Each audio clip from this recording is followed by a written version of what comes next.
Okay, guys, let's roll. Before we get on to the subject, a bit of news about Advance UK. If any of you recognize the man in the image behind me, total respect to you. Anyhow, so some Advance UK news first. Last night I went to the meet and greet for Advance UK in Brimau, Blaenau South Wales. I didn't spend long because I had some work to do elsewhere. So there I am, there at the Advance UK meet and greet with Richard Taylor, the leader of Advance UK in Wales. It was really well attended. This was the second meet and greet I'd been to in Brimau, in Blaenau Gwent. And the first one, the very first one was pretty well attended, but this one was much, much better, growing a lot of new faces, and hope to see them again. Anyhow, I bumped into Richard Taylor, and I got to have 2 minutes with him. Do you like my belt buckle? Anyhow, let's see what Richard has to say.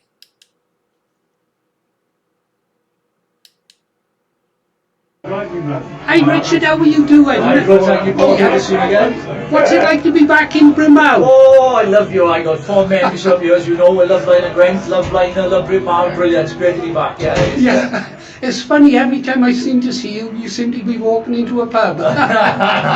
Hey, keep on quiet, don't tell anyone that. Hey, Richard, seriously now, how are things going with Advance UK in Wales? Really, really well. We made huge steps. As you know, we've now registered as a political party, so which is exciting news. Our membership is growing every single day. We've just come back from a meeting in Llanelli. We're in Mid Wales now tomorrow, here in Blaenau Gwent tonight. Travelling up and down the country of Wales, meeting our members, encouraging them to recruit more members, because of course we're not looking at Senate elections currently because it's too close to us now. We're looking at 2029 realistically, and we're setting up the structure. We know a national director, we're rolling out regional directors, 12 regional directors, and then we'll be launching branches in each of the constituencies around the United Kingdom and Great Britain, of course. Well, I've seen a lot of people coming into the place tonight, Richard, so it looks as though you're going to have a good turnout. Hey, listen, give me a little bit of hope. Is there any chance you can stand in Blaenau Gwent and get rid of the smell? Well, to all of those who voted for me when I was stood for the Brexit Party, I want to say a big heartfelt thank you so much for putting your faith and trust in me. We didn't do it. We didn't get rid of Nick up the road here, Nick Smith, but I'm hopeful that we can get rid of him this time. That's all I can say. I saw him in Blaenau a while back and I asked him if he was lost. Richard, I'll let you go. Thank you very much, Paul, and good luck tonight. Cheers, mate. Okay, guys, so that was me talking to Richard Taylor outside the Talisman in Brimau. Some good news there, interesting news there from Richard. Sorry about the sound, I forgot to switch off the one mic. Right, where are we going next? Oh yeah, take a look at this demographic imaging from Slough.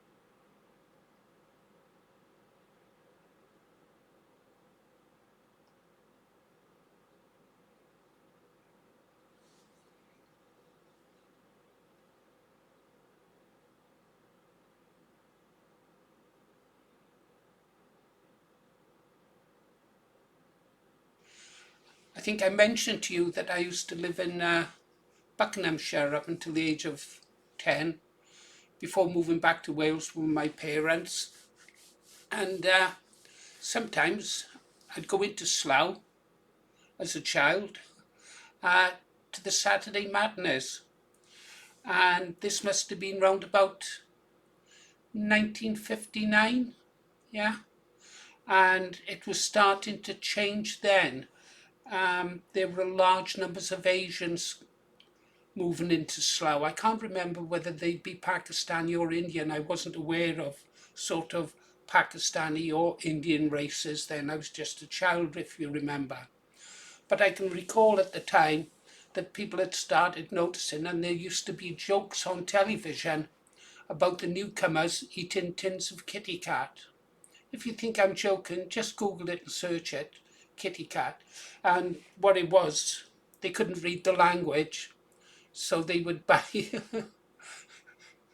tinned food according to the images. Why they bought kitty cat, I don't know, whether they thought they were eating cats or it might have been the fish in the kitty cat.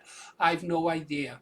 It was around about that time my father realised that change was coming and it was time to return to his roots, if you like, and get back to the Welsh valleys. And yeah, you'll see where this is going in a while. Okay, we have to move on. Okay, back to the main caption. Democracy and demographics will be the death of the UK. You know this is true. You've seen it. Round about the time this image was taken, do you know who it is yet? It's a guy called Colin Jordan, 1962, yeah? I think he was the founder of what they would call an extreme right-wing party. But he tried to warn the British people what was coming. At that time, it was in the newspapers, he was saying things that if the British people didn't wake up, we'd lose our capital cities, our major cities. One at the time always in the newspapers, and I was an avid reader of newspapers even there at the age of 10. I think I told you I read Pilgrim's Progress when I was 10. And the city always being talked about that back then was Birmingham. And he was saying that if the British people didn't wake up and do something about immigration, then Birmingham, the whites in Birmingham would become a minority. Of course, everybody laughed and attacked him. He was attacked all the time in the press. It didn't help really the cause, being not that long after the Second World War, that his followers wore uniforms modelled on the SA of wartime Germany. They look pretty smart, to be honest, from the images I saw in the newspapers. I like their little symbols as well. But there you go. But the British people didn't listen to him. They attacked him. He went to prison. And then afterwards came men like John Tyndall. Yeah. And then you had the movements like the British Movement, the National Front, and there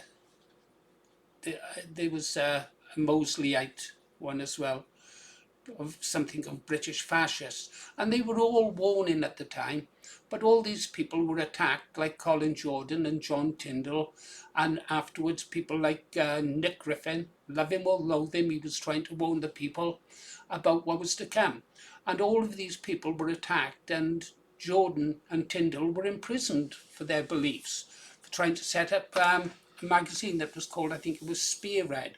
I remember very early copies of it, seeing them in 1976. They were still floating about then.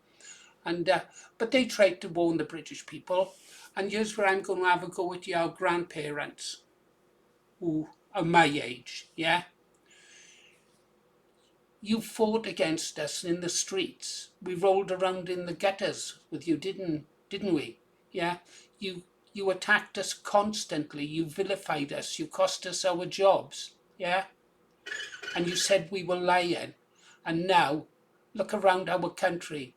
We've lost all of our cities. We've lost huge parts of our nation, have gone, because you didn't listen to people like Colin Jordan, John Tyndall, and Nick Griffin, and even people like me in our websites and our blogs where we tried to warn you. Your grandparents didn't listen, your fathers didn't listen. And have they ever apologized? Never. I've had maybe one or two apologies from people in my village over the way I was treated in the past. Yeah. Ask your grandparents, why didn't they listen to the people like Colin Jordan, John Tyndall, British patriots, people like Nick Griffin? Ask them, because the reason our country's in the mess it is today, and you've lost it, and now we are really going to have to fight to take it back, is because They didn't listen to these people. Anyhow, I guess that's all I've got to say. Democracy and demographics will be the death of the UK. Look in your parliament. All these foreign MPs, they shouldn't even be allowed to vote.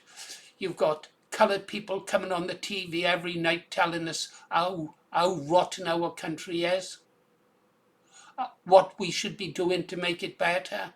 We managed for centuries, millenniums, surviving without them. They build nothing, they contribute nothing.